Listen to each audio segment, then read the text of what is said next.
Very good. Very good. We won't be here next week, so we got it Next week, okay.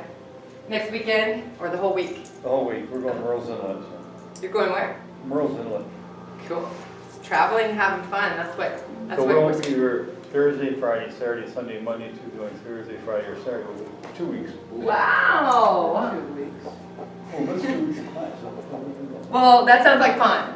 Go ahead and lie down on your back. I want you to take a little inventory before we start. That way, maybe as you shift and change, right?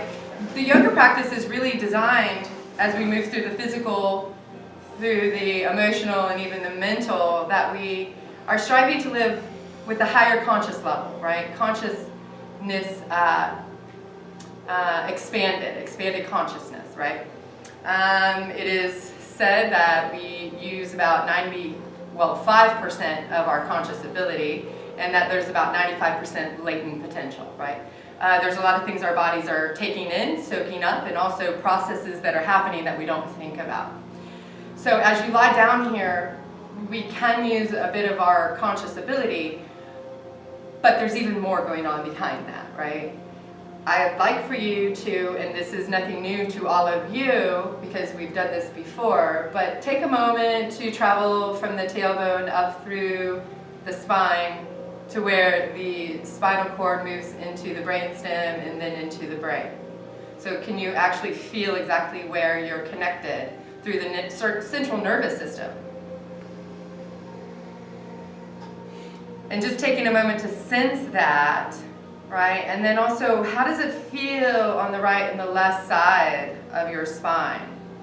So now we're thinking a little bit more structurally of the hip girdle and the shoulder girdle and how it feels against the ground this morning.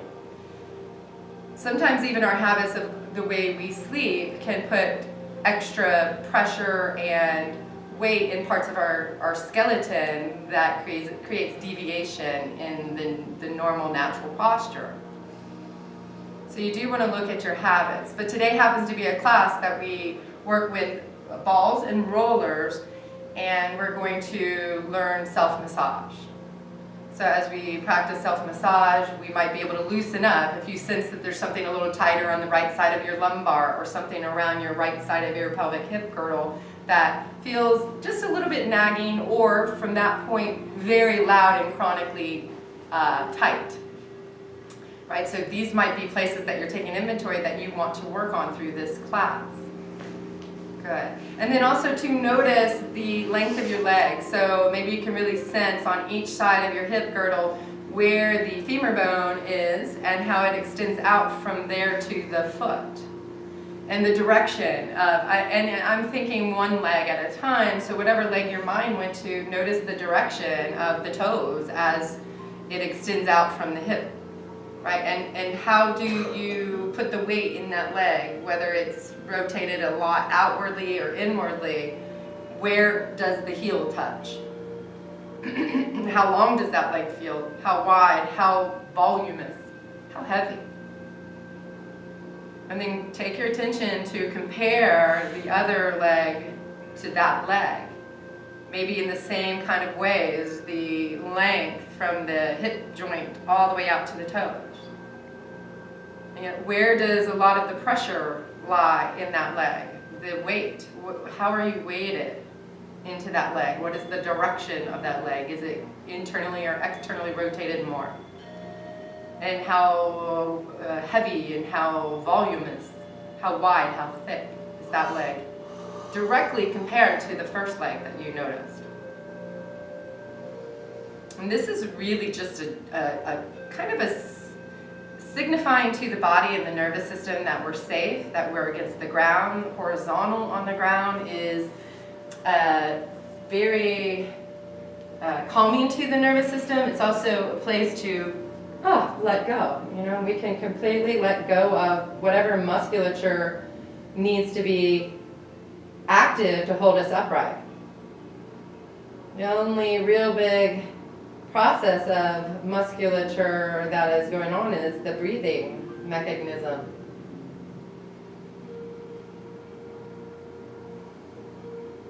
And there isn't anything you really have to change in this beginning, right? As you notice Maybe the body micro-adjusts itself, right? Maybe in some way you let go of some sort of muscles around one side that somehow lets that side become just as equally heavy as the other side or relaxed as the other side. And what's the direction of the arms? Noticing the right arm maybe at first and the way the shoulder touches, the shoulder blade. How heavy is the arm? How long? Where does the actual skin and bones touch on that arm?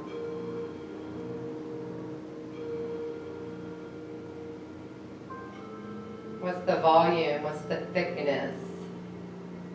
Right. Maybe you could even sense the length of the humerus bone and then the length of the smaller, more delicate bones of the forearm and even into the hands. Good, and then take the left arm and do the same process. How does the shoulder and shoulder blade touch the ground?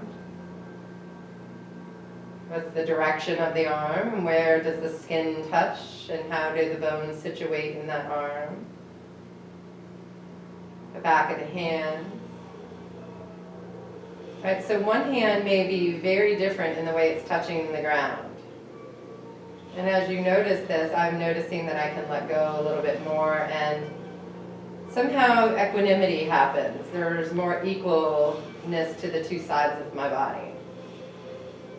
Also notice how the head is positioned. Ideally, you're about an inch away from your chest, so I just took my chin and adjusted it a little closer, which put my weight in a different place in the back of my skull. And I want you to just take a couple breaths there to settle in again if you moved. Noticing, do you lean just a little bit to the left or the right? I have a habit of a little bit to the left.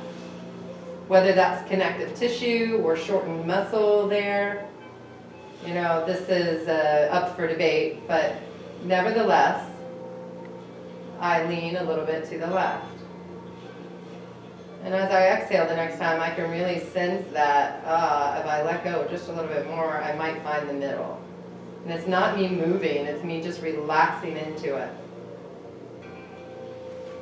Now we're here, and this is a yoga class. Essentially, we bring the techniques of the yoga practice into a fascial release class. So this is self-myofascial release is what I call it. SMRF. Okay, and so what I want you to do is tune into your breathing. And it's really important that as you breathe in the next time that you can really fill the bottom of the lungs, which should feel like the lower belly expands. As the lower belly expands, the lower back expands. As you fill up the lower belly and you continue to fill up your lungs, then the rib cage expands, the shoulders expand towards the ground, the chest towards the ceiling. On the exhale, let all of that let go or recoil. Do that again. Ensure that you can get all the way down into the depth of your lungs. On the exhale, some of those places that you detected weren't quite letting go as nicely as maybe one side or the other, can you soften the body and let yourself just give in to the ground? This is as much a physical and mental practice. You know, this is work for your brain in a way.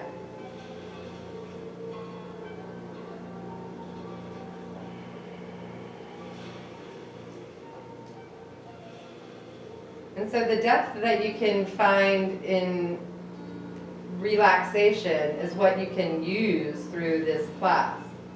So the deeper you can let go here, the more that you can let go of some of the connective tissue that has been tightened and dehydrated and hardened therefore. Right? And you want to approach this practice with a lot of softness, with a lot of intention of letting go. So I love the idea of, in life in general, not holding on, not gripping, not trying to control and manipulate, but it is one big let go. Every time we exhale, that opportunity is there to let go. Notice it here. Notice it here on the ground. And I know for some of you, this could be a little bit tedious, this part, but it is just as important as massaging the connective tissue. To be able to go inwardly and consciously relax. Consciously let go. And truly it is a practice, because the more you practice this, the easier this gets. You know, I didn't pass out any blocks, and you know, I think I'll save this corrective. I have a really good core work. I wanted to work with a block, but I think for today, I want you to know that we can turn on the TVA, right? We have this natural weight belt that wraps around our center. It's the innermost abdominal wall. So as you inhale, expand. And then pull your belly back, holding your breath in. And feel that you can actually corset a little bit through the ribs and the hips. Good. Let the belly go before you exhale. Excellent. Now, at the same time here, on the next inhale, let's rock the tailbone a little bit forward and then pull the tailbone up towards the ceiling. And this is if you imagine a clock. We ended with this on Thursday night. But if you imagine a clock on your belly, 6 o'clock would be at the base of the tail, and 12 o'clock would be somewhere right at the top of the navel where the top of the sacral joint lies. So the clock is actually in conjunction with the sacral joint, right? Or in the same space as the sacral joint. And so what I'm doing is I'm just going 12 to 6. And is that a clear line, or do you somehow go to the left or right there? These are little things to notice. When we move, we usually aren't thinking about it, so this class gives us the opportunity to think a little bit more. Find the very middle there, and as you find the very middle of your sacral joint, or the middle of the clock there, you'll find that your lumbar should be naturally curved off the yoga mat. And then just take it from left to right as though you're going to 9 and 3, pulling one hip down, letting the other one rise a little bit, coming back to middle, pulling one hip down, letting the other one rise.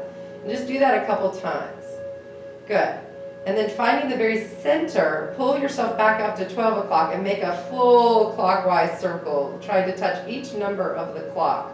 And this is really around the sacral joint that we're making this circle. And how very precise can you be? And does your head and neck tend to move a little bit with this, or are you real stiff? Right? The idea is to get very fluid through the spine as well as stable. So I created some stability by having you fill up the lungs and draw the navel center back, and now I'm creating some fluidity. Pause and switch the direction. How precise can you be at touching each number on the clock? Good. And then when you come to the 6 o'clock the next time, I want you to move right through to 12 and make it smaller and smaller till you feel the very middle of your sacral joint. On the next exhale, between your sit bones, your pubic bone, and your tail, sit bone, pubic bone, tailbone, I want you to lift the perineum. This is a column of strength. So as you lift your pelvic floor up towards your crown, this gives you more of a pillar of strength in the middle. And then in conjunction or in combination with the wraparound with the transversus abdominis, you've got a really awesome stable core. Lift your feet up off the ground. Pelvic floor is rising, especially as you exhale, wrapping your TVA. Good. Just a little bit of core work here. If you'd like, you can lift your head or your chest off the ground. Knees are in a parallel, or shins are in a parallel position with the ceiling or the ground. Good. You can even hold your head in your hands as long as you're really stable through the center of you and you still feel that lumbar curve naturally off. Just do a few toe taps. Beautiful breathing, please. If the head and neck become too much, you can lower that down, still feeling the stability in the middle of you. Perfect. And I don't want to make this a core working class because this is fascial release. Let's hug the knees to the chest. Good. If you'd like, you can rock and roll up and down. And that action isn't always easy for everyone, but if you just take a hold of your knees, scoop your pelvic floor, now the lumbar gets a little closer to the ground. Now pull your knees away, holding your hands, and see if you can put the direction of your feet towards the ground. And then maybe you could roll back, maybe the toe or the legs straighten and the toes even touch the ground behind you. And then roll back up using your core. Good. If you roll up and down and you can feel strong in the middle, right, you know that you've got some good stability happening. Flexibility and stability in combination. Good. Just take a moment as your hands come to the heart and you're in the seated position to restabilize your spine. So here it is again. Inhale, expand. Pull that navel center back. You also might feel the pillar of strength as you lift your pelvic floor up towards the crown. You can let go of the navel center as you exhale and still have and maintain some of that stability and, yes, flexibility simultaneously. Because posture isn't a statue. We're not in this static pose all the time, but rather shifting and gliding in between shapes. That is where we want integrity, right? To be able to move with ease. Good. Hands at heart, and I wanted you to just take a moment to find in your mind, in your consciousness, something that you feel grateful for. And if you want, you could take this anjali, or this is a mudra of the heart, right? So when you open your hands, almost like a blooming lotus flower. This will, it's beautiful because it's significant as it signifies open heart. Also, not only to love and give love, but to receive love.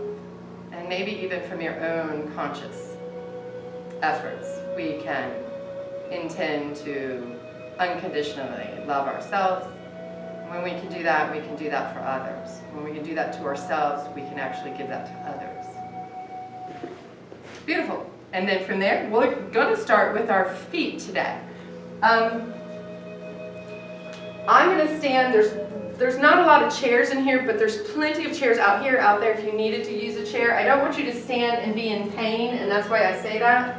I'm looking for my balls because I didn't get them out like I thought I did. If you don't have a ball and you need them, 2 balls.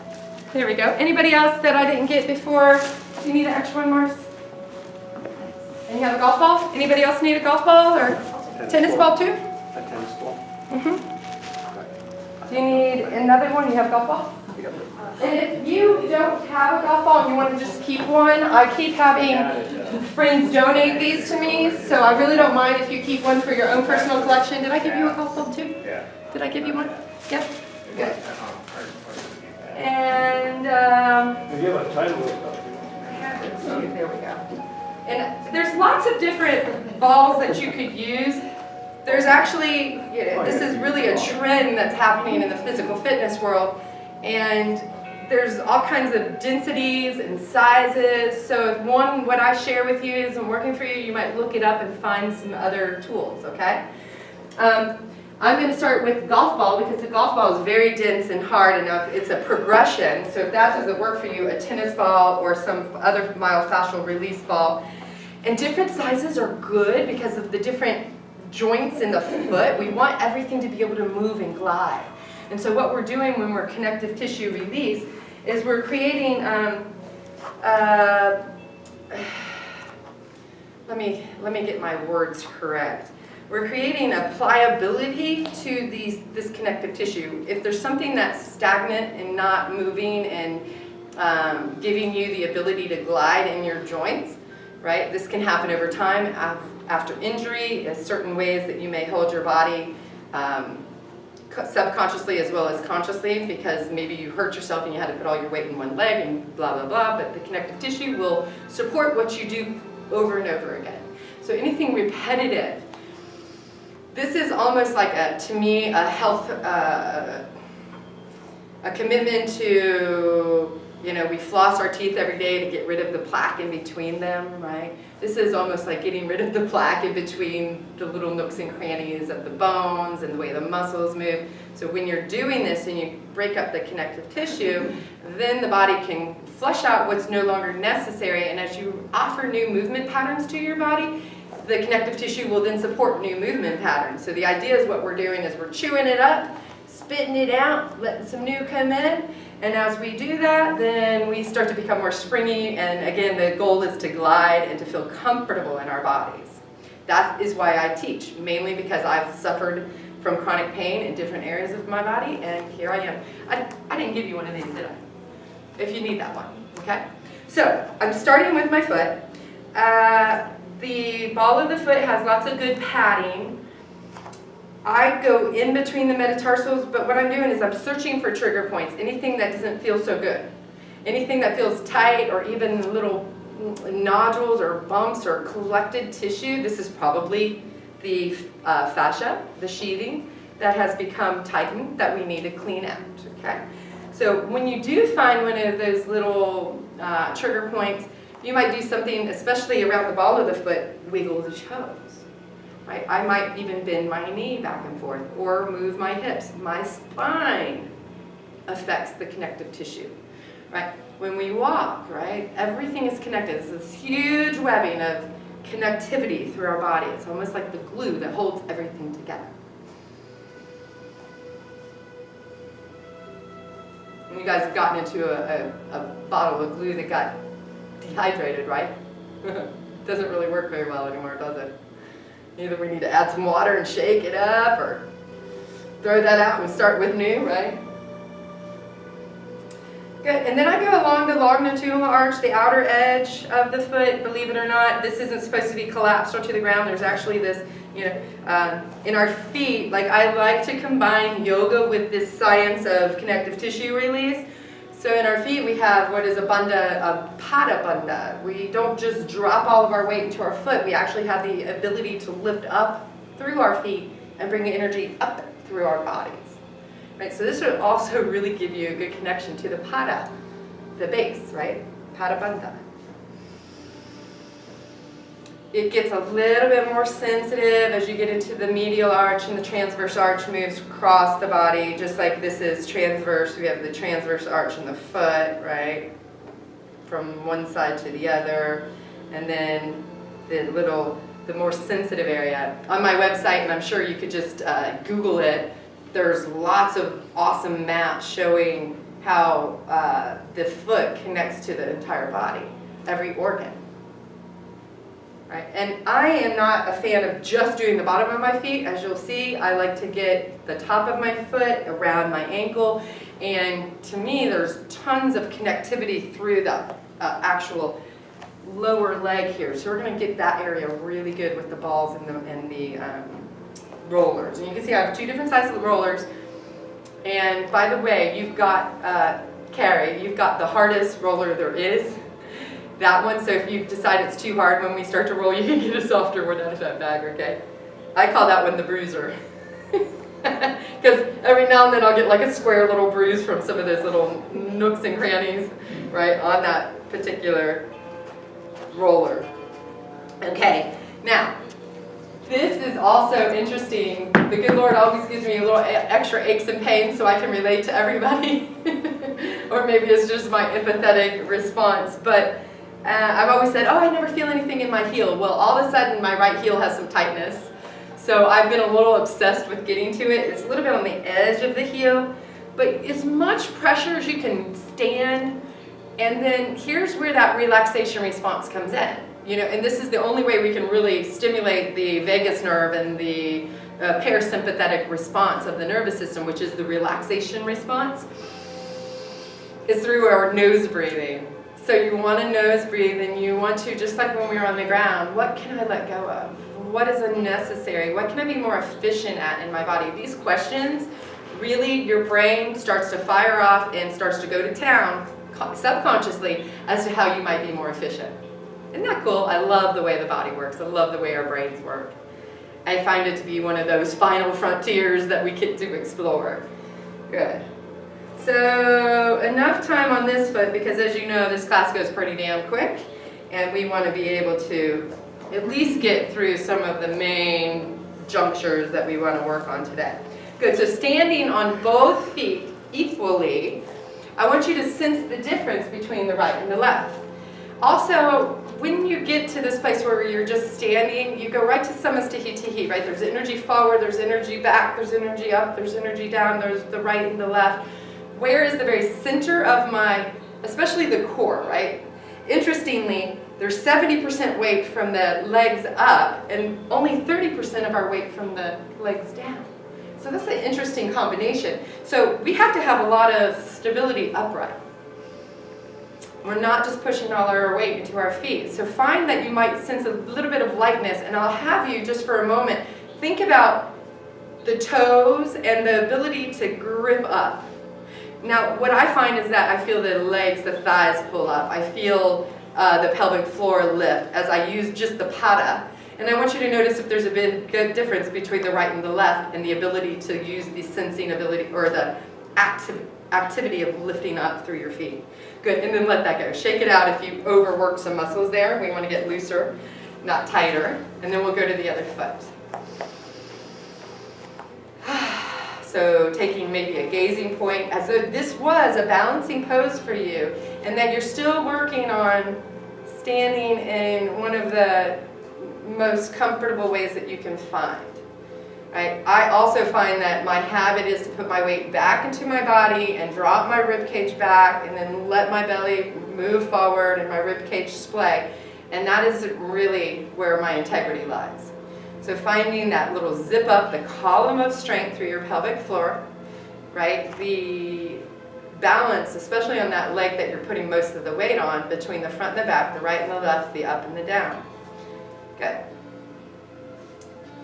And also transversely. Working on all those same little spots that we were working on the other foot. And this, you may find, is a very different experience. This foot may be healthier in your opinion. It may be having more difficulties in different areas. Yes, and I found that interesting that my left foot has been the one that's always giving me more of a angst. And that I got the pain in my heel. It's not pain, but it's the little tightness or a trigger point I found in the right foot, which is kind of cool because the left foot needs a break. It's gotten healthier, and I'm grateful for that. But just like any old habit and chronic pain that we've, that pathway, that memory pathway is easier than the pathway of comfort. When you have something that you've dealt with for a long time, trust me, our brain has a pathway there, and it doesn't always know how to let it go or to say, okay, that's no longer there. You can easily fall right back into the same pain. This is my experience. I have a lot to learn as far as the nervous system goes and exactly why pain comes up and is it actually something physical, or sometimes it can be on the emotional side and even the mental side. Okay.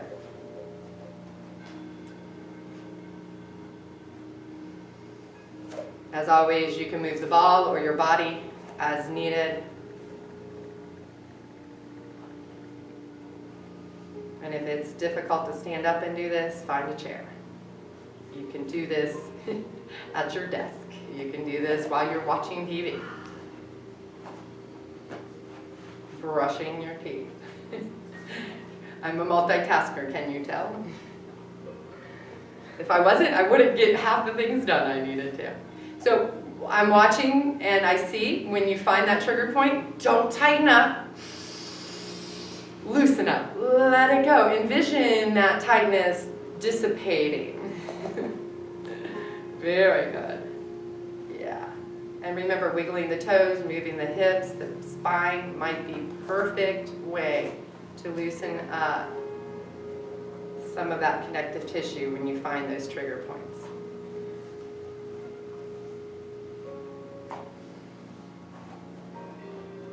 And one of the things you can turn the leg out, but when you're standing on one leg, you kind of want to try to keep your stability with your hips rather than taking one hip in a big different direction. So moving the body and the ball where it is conducive to stability. Good. And I'm going to say that we have enough on that side, so we're going to stand on both feet. Samastahitihi, breathing. So if you notice that, you were concentrating so much that you were holding your breath, that's okay, but this is a practice, so you come back to breathing. You come back to your center, you come back to your balance, and again, how does it feel between the 2 feet now, and can you lift those arches? Can you feel like you could actually kind of suction cup the ground with your feet? That's Pada Bandha. And when you do that, can you notice that it lifts up through your legs and into your pelvic floor to Mula Bandha? And we actually have the ability with our hands, that's called Hasta Bandha. Okay, so these are tightening or seals in the practice. Yeah, so the hands, when they're on the ground, they don't just push down, but they actually can lift back up. Good, shake out your legs because Pada Bandha kind of turns things on nicely. I want to do the tops of my feet, so any way that you want to get down to the ground, I'm going to use a softer ball here. So the tennis ball I gave everyone, make sure you had the tennis ball. I'm going to go, oops, let's start on the first foot that I did. I didn't specify, so it doesn't matter. But you can get all the way up into the front of your ankle, anywhere on the top of the foot.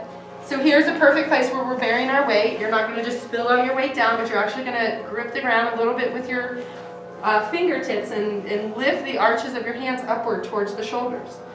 You could also take the bottom of the other foot, or the top of the other foot, and give that extra pressure, right? Because this rolling right here is actually very surface. You actually want to get in between the little nooks and crannies by putting extra weight. I even sometimes will sit back on the ball like that and put extra weight where I find a little trigger point. Also, I talked about the bandhas of the hands and the feet, but when you're here, there's also this transverse core strength as well as the pelvic floor that lifts up through the crown of the head, giving you a pillar of strength, right? So I want you to somehow maintain a level of core stability and flexibility simultaneously as you roll. And this is good habits because as you go out into the world today, maybe you go take a paddle board and you know go through the lakes, or maybe you decide you have some yard work to do, or maybe you're just going to scrub down your house or your car, or maybe you're just going to go relax on the couch. That could be actually harder than anything else, right? Just sitting on the couch all day. So even in sitting on the couch, we want to have some stability, or at least know how to find it. Good. All the way to the fronts of the toes, or tops of the toes, the tops of the nail beds even. Excellent. And the little bit of extra pressure from the foot in between the metatarsals, I got that ball kind of situated. And I'm just digging in a little bit. Now it's bony, so don't do too hard on a hard ball like the golf ball. And I'm going to go just a little bit in the front of my ankle, because this is really hard for me to get into that little nook and cranny unless I'm using my fingers or some other type of massager. Good.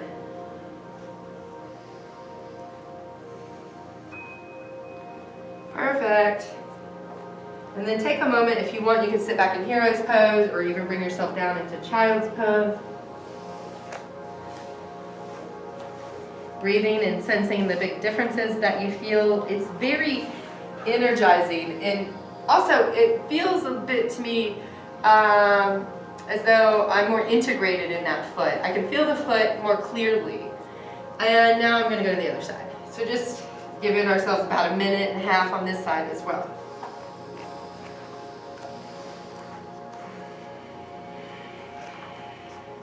Starting around the ankle and working my way down this time, but you could also start at the tips of the toes and work your way up.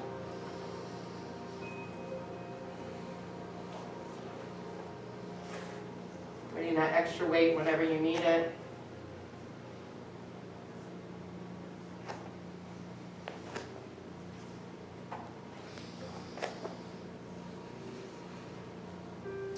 So it's a big party weekend for me. We have a big water slide, kids party to go to, and then there's a party tonight, and then there's a pool party tomorrow. I'm like, oh my gosh, my head's spinning with the parties this weekend.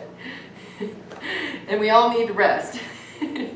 I was like, oh, thank God it's a long weekend, because all this 5 o'clock getting up and getting my kids to 3 different schools is really, on top of all my other things, really got me exhausted. I was falling asleep very early last night, but guess what? My alarm didn't go off, but 5:15 I was awake this morning. I'm like, Lord. I have a father though, yes, everybody does, or at least once had a father. But he's always the early bird, my gosh, I don't care what time zone he's in, he's up at 4 a.m. He's like, this is my favorite time of the day. I'm glad for you, Dad. Hopefully you get to watch this video. I'm going to have to send it to him. Yes.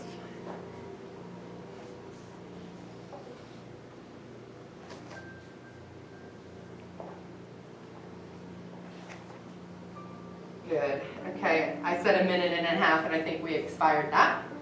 So, give yourself a moment there. You can sit on, actually, let's not sit. Since we're here, let's be really efficient. Take your roller and let's do the front of this calf area. So it's interesting, I'll just lift up my pants here for a moment. If you get, this is a really meaty area, it can be really sensitive.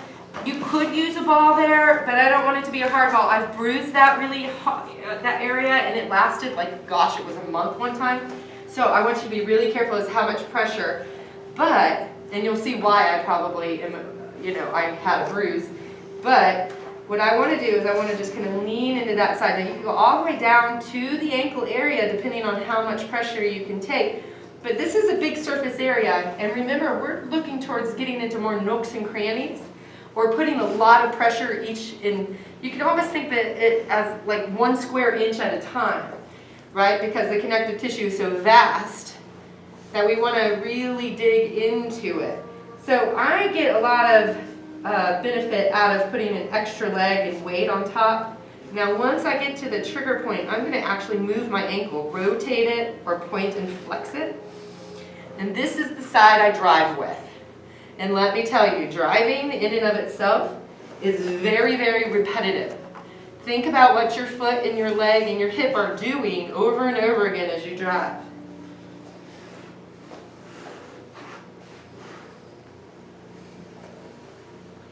There's also different angles, and there isn't a wrong angle, although you don't want to put all your weight on your shin bone here.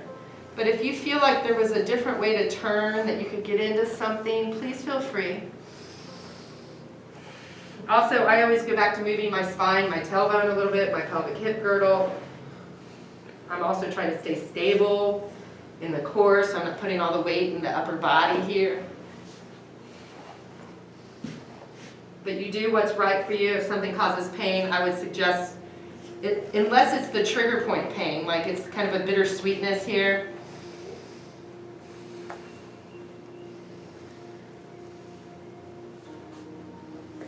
Okay. Now, bearing my weight, it was getting a little tight. I'm actually letting this, after I put a lot of compression and tightness into it, I'm letting it kind of open up and flow again.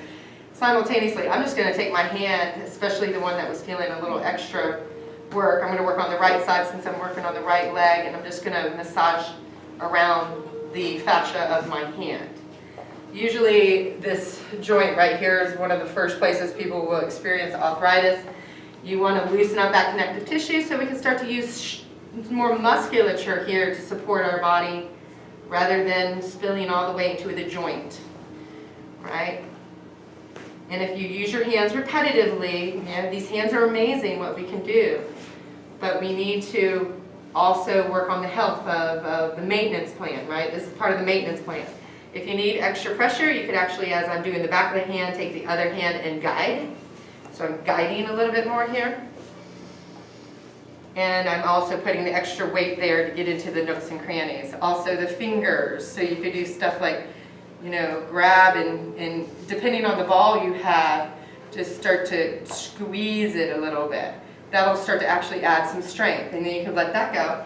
Then let's go to the other calf, front of the calf. Good.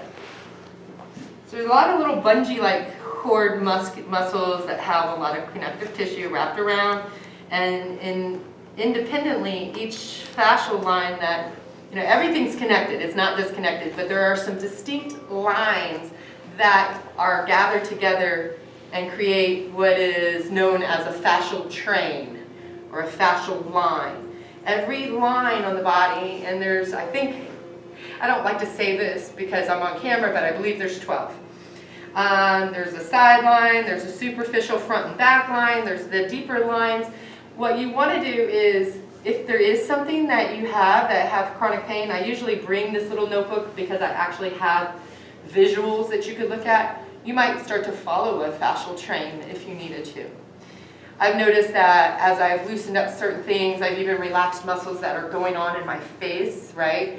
There's one superficial line that ends right here at the forehead, right? And I've been able to, as I've loosened that line up and then learn to activate the opposite line of muscles and connective tissue, that I can relax and use the muscles in my face differently. It's vast. how connected it is and what might affect what, even like our eyesight. We don't usually consciously think about how to use the muscles of our eyes, but they also affect the muscles of our body, our habits. So last week at the end of the class, I think, did I get to the ball rolling? I think I did. So we probably won't get to that today again, but next week I find it to be very powerful as to some of the habits of our eyesight and our head and neck and shoulders.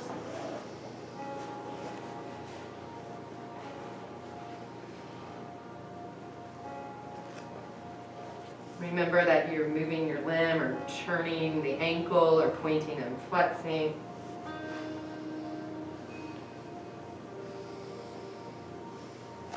And I usually like to give permission in this class that if there's something going on and you don't want to quite be at the same place as me, that you can kind of do whatever the hell you want.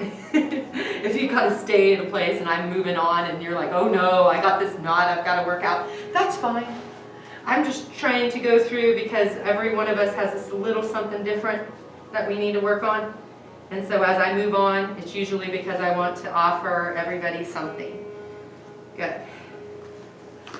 When and if you're ready. By the way, I want you to see that you could actually use the corner or the edge of your roller. So remember I'm talking about getting into little nooks and crannies. So here's a place where I could take either the ball, because the ball is a little bit smaller of a surface area. I've got a little something I can feel on the front of this one. So it's either the ball or the edge of the roller that can really help you get into a nook or a cranny. Right? And I have more work to do on this side as well, but for today I'm going to let that go. And I'm going to sit on my butt. Woohoo! Now, this is also the back of the gastrocnemius has also got lots of little nooks and crannies. As you sit down, get all the way to your ankle at least. You can lean back. And as you get there, right, this transverse plane, because everything's coming perpendicular up and down here, that it may be better for you to go side to side. You also, when you hit a little trigger point, can use your foot to roll or point and flex. Yeah, and you're using a certain amount of muscles to push down here, right? If that is too fatiguing for you in any way, instead you could actually get into another nook or cranny by using the ball here. This is a little bit different, but see how I'll use the roller and the ball simultaneously. And that'll get into like, or between those lines. I forget some of the names of these muscles. I'll have to look at my anatomy library. Anybody have them? Anybody know? Nobody's an anatomy buff in here? Right, okay, so I just found a little knot, something that feels like a little bit of a road bump, but I'm getting tight here, so I need to kind of relax. I don't need to overdo muscles as much as I need to relax, and so I can get into deeper areas, right? And that's the goal. I've seen, like, some of this work is really based on Moshe Feldenkrais, which is, he does a lot of repatterning and movement of the bones so that your body, your muscles learn new patterns. But from his work, Ida Rolf, if you've heard of the technique Rolfing, well, let me tell you, this is a technique of massage that gets in underneath the connective tissue, and they'll almost rip up your connective tissue. I've seen where they're working on a lady around her leg, and they're digging into her calf in between, and it's almost like separating muscles and connective tissue. So there's a lot you can do here. Now, I'm not saying to get too aggressive, but if you feel something and you've got something pulling on your foot or pulling on your hip or pulling on your knee, and it feels like it's connected in here, you can really get into some of these nooks and crannies pretty aggressively. Another man that you could look up, and I've seen him do some of the work on videos, is Thomas Myers. He's the one that wrote the Anatomy Trains book that I learned so much about connective tissue and the fascial release stuff here. Okay, so he was kind of outside of my connective or corrective exercise course that I'm certified in, but because of that course I learned, and I was certified to teach you this, but also as I was interested in that, I found Thomas Myers, and Gil Headley is another man that actually does the cadavers. You could actually go to England. I think he actually lives, he has a home here in West Palm, but you can go and do a dissection with him and look and feel and see the connective tissue lines and how they run and blah, blah, blah. So I know people that personally have done that. Good, so I am getting all the way up and down. I'm thinking from here to here on each side. Around the back of the knee even is fair game. Okay, and once you find those little spots, you're going to stop and you're going to really dig into them.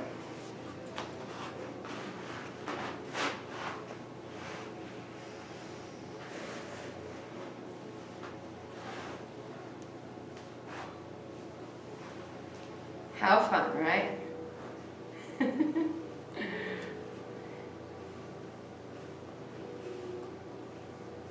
Good. Make sure today, and I'll probably say it again before the class is over, drink extra water, please. Try to hydrate. Maybe eat some watermelon or some cucumber, something that gives you a lot of good fluid in your body. When you're ready, take a moment, maybe take a moment in between, whether you're resting your legs up on the roller or off the roller, just feel. Good. If you stood up, you might even, if you're somebody who needs to stand up to feel the difference, that's okay too. But I'm actually going to start with just the roller. That gives me kind of a scan of this. And by the way, some people want to do this simultaneously, both legs at the same time. There's no wrong here. If it feels good to you to do both of them at the same time, that's fine. Some people, the mind wants a little bit more clarity, especially if you're finding something a little different on one side than the other. So totally up to you. But keep breathing and keep sensing and keep massaging. Good. As I find something, I'm going to add in the ball because that helps me get into those little nooks and crannies. Or big ones. Whoop.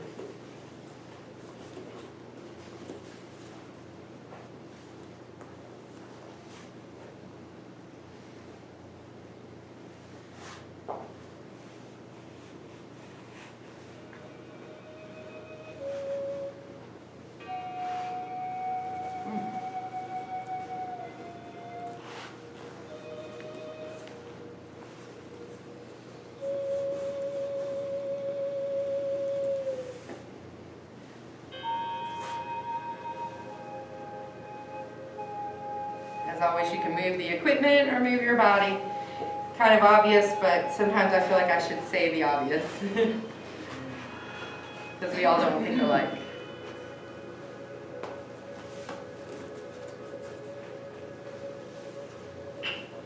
So I feel like we, a lot of times, don't give enough time to these calves, right? This is like one of those places that really needs our love and attention, and we tend to smooth over them really quickly. And there's a lot going on here, isn't there? Everybody, I see most people are still working on their calves with me.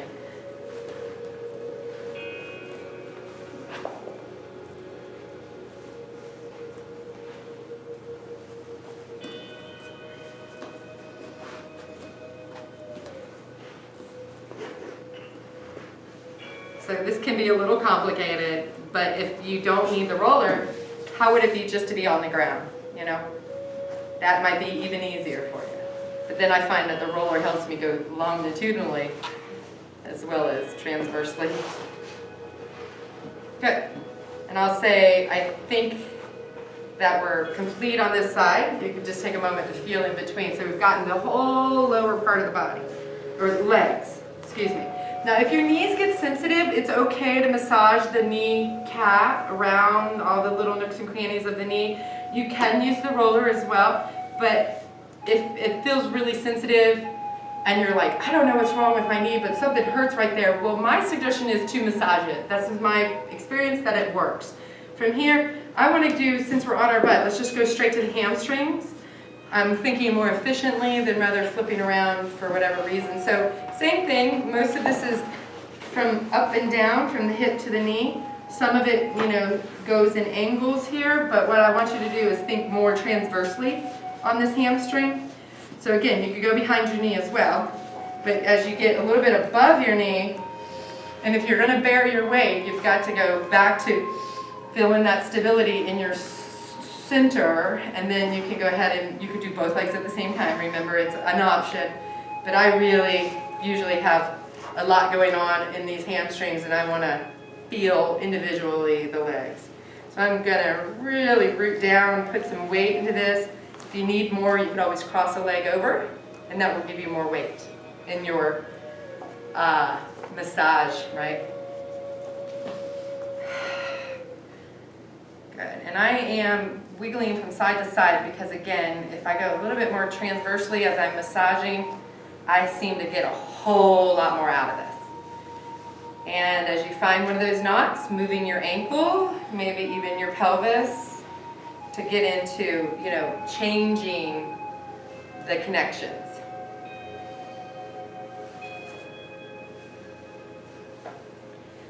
By the way, if the surface area of the roller is a little too much for you,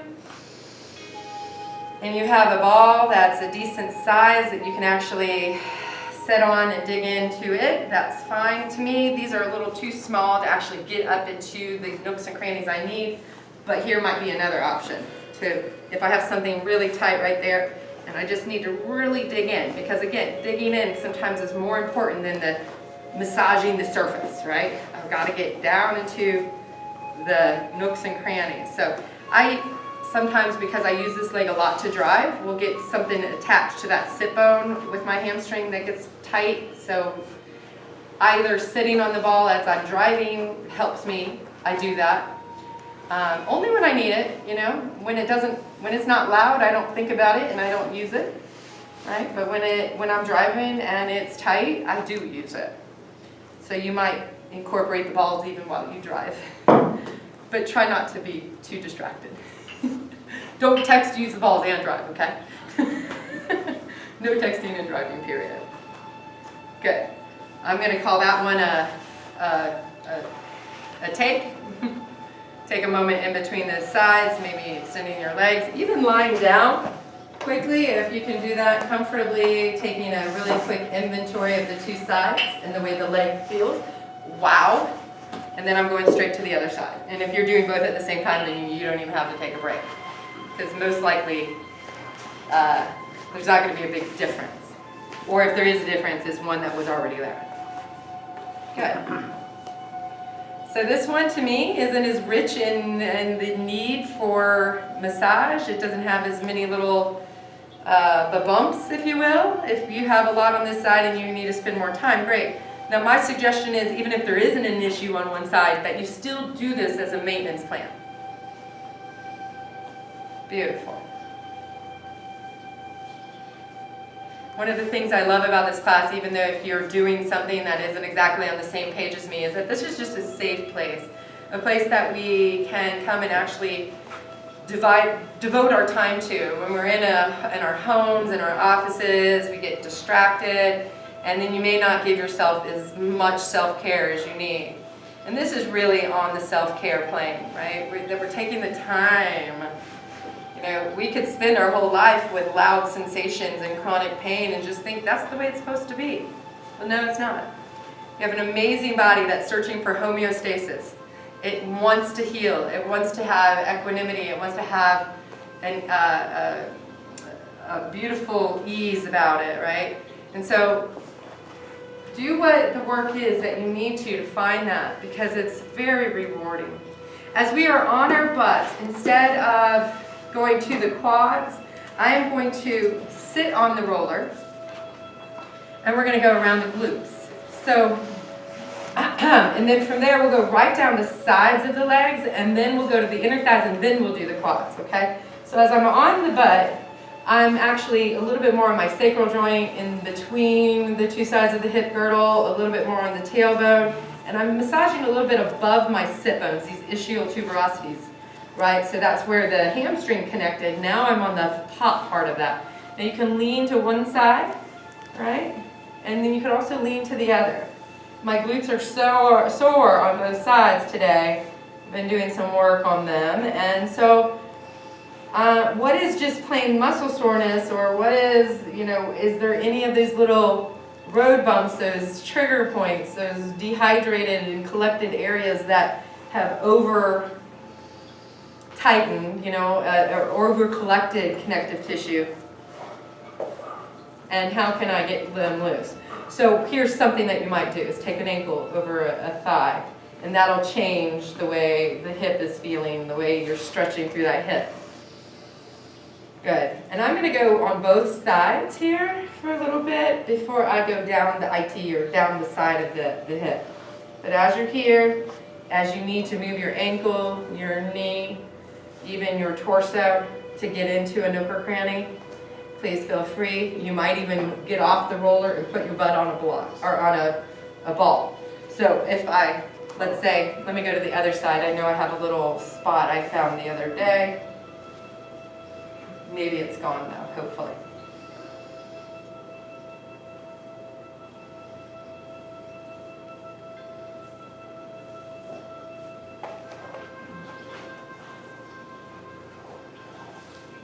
And the fun part about this is now we can maybe even go, okay, let's just do a yoga pose now. Whoop, boat pose. I'm using my core, got my feet and my hands off the ground, right? So I like to use this roller and be really creative because then you can do things like different yoga poses on them. Okay, so now I'm going to actually go down to the ball because I found a little place. Now the ball is a much smaller surface area, but I can get into a deeper little nook and cranny, right? Little areas that I couldn't quite get into with that roller. And so here again, you could also take your ankle to the thigh. Wow. I want to screech, but I'm going to just take a deep breath. Relax my face, relax my eyes, right? And exhale. Maybe I can feel the dissipation even as I exhale, right? Because the exhale is the dissolvent part of our exchange with the universe. It's yeah, we can let go. We're giving it some carbon dioxide. We're getting rid of our own personal waste, but this is not waste to our plant life, things of that nature.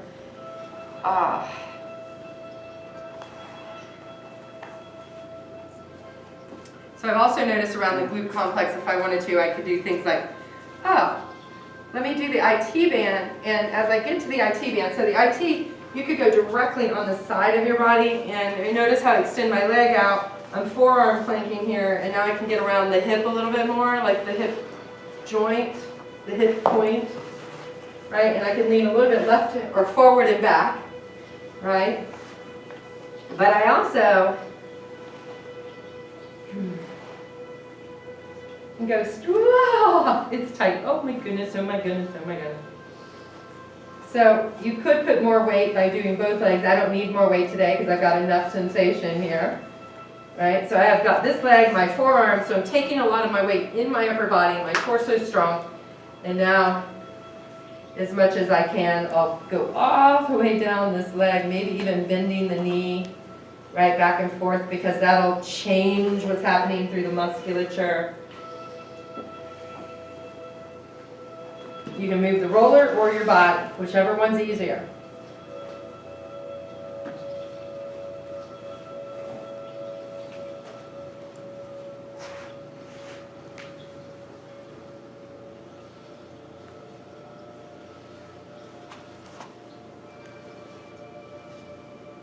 I started to do something else, but I totally got distracted. I don't even remember what it was. All right. I think I was gonna do a little bit of pigeon on here, which would get in a little bit more around the sit bone. So if I wanted to, I could work on the back hip flexor as I take my hip onto the roller, which is changing my shape, because most of us we've done this rolling class for several years, once a month, right? And then these tools are yours to take home. So sometimes we're doing the same thing a lot, and we need to find different ways to get into the nooks and the crannies. So this might be something else, like just using this for pigeon pose. Another way for you to get into the side of the leg as well as around the sit bone. Good, and I was on top of the sit bone, now I'm at the bottom of the sit bone again. And so when you're ready, take a moment to feel that side compared to this side. And I'm going to go ahead and go right to the left side now. So I'm again going right down the side of the body, depending on how much you've been using your muscles and your body and challenging